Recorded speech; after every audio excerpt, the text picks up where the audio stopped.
ఓం నమో నారాయణాయ. ఓం నమఃశివాయ. శ్రీమాత్రే నమః. ఈ సంవత్సరం విశ్వావసునామ సంవత్సరం. రాజు సూర్యుడు అయ్యాడు, అంటే రవి అయ్యాడు. అందుచేత ఈ సంవత్సరం అంతా కూడా ప్రతి వాళ్ళు కూడాను ప్రతినిత్యం కూడా సూర్యభగవాన్ని కొలవాలి.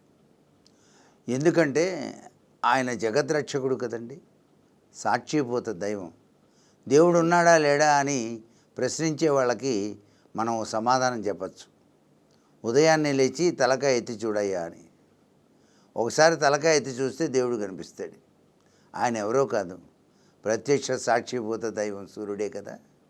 అందుచేత ఈ సూర్య భగవాన్ని ఎవరైతే నిత్యం కూడాను అర్ఘ్యప్రదానం చేస్తారో, అర్ఘ్యప్రదానం అంటే ఒక రాగి చెంబులో నీళ్లు తీసుకొని దానిలో కొద్దిగా పసుపు వేసి, కొద్దిగా కుంకుమ వేసి, ఒక ఎరుపు రంగు పువ్వు వేసి ఆ సూర్యభగవానికి చేతిలో పట్టుకొని అలా ఓం సవిత్రే నమః అంటూ 3 సార్లు అర్ఘ్యప్రదానం చేస్తే రాజు చాలా సంతోషపడతాడు.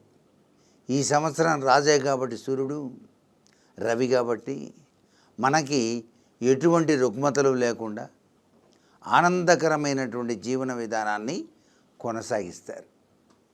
నవవిధ నాయకుల యొక్క ప్రభావం ఎలా ఉన్నా సూర్యభగవాన్ని యొక్క దివ్యమైన ఆశీస్సులు గనక ప్రతి వ్యక్తి జీవితంలో గనక ఉన్నట్లయితే ఆర్థికంగా, మానసికంగా, శారీరకంగా అన్ని రంగాలలోనూ అభివృద్ధిని సాధించడానికి ఆస్కారం ఉంటుంది.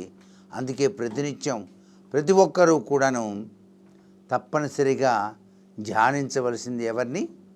సూర్య భగవాన్ని. నవగ్రహాలు ఉన్నాయి, నవగ్రహాల్లో సూర్య భగవానికి ప్రముఖ స్థానం ఇస్తాం.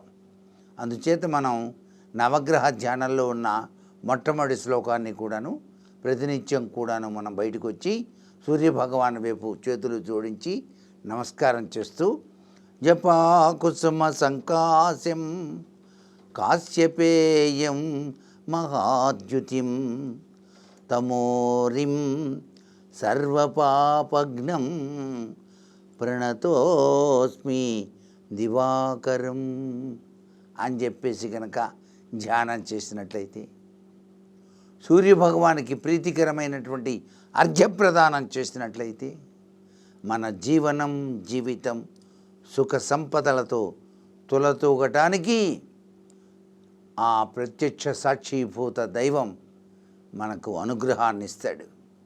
ప్రకృతి పులకించాలన్నా, ప్రకృతి పరవశించాలన్నా, సకాలంలో వర్షాలు కురవాలన్నా సూర్య భగవాని యొక్క దివ్యవంతమైన అనుగ్రహం ఉండి తీరాలి.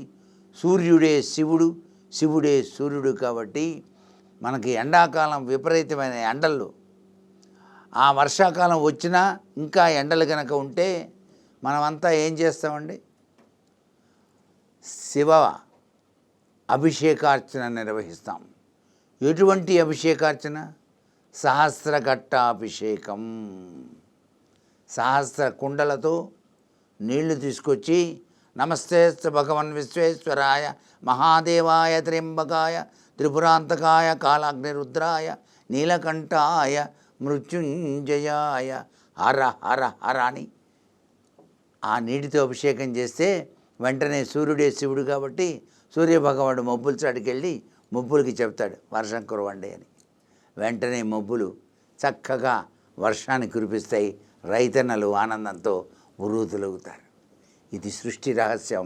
అందుకని మనం ప్రతినిత్యం సూర్యభగవాన్ని ఆరాధిద్దాం. ఆయన యొక్క అనుగ్రహానికి పాత్రలై తరిద్దామా మరి. సర్వే జనా సుఖినో భవంతు.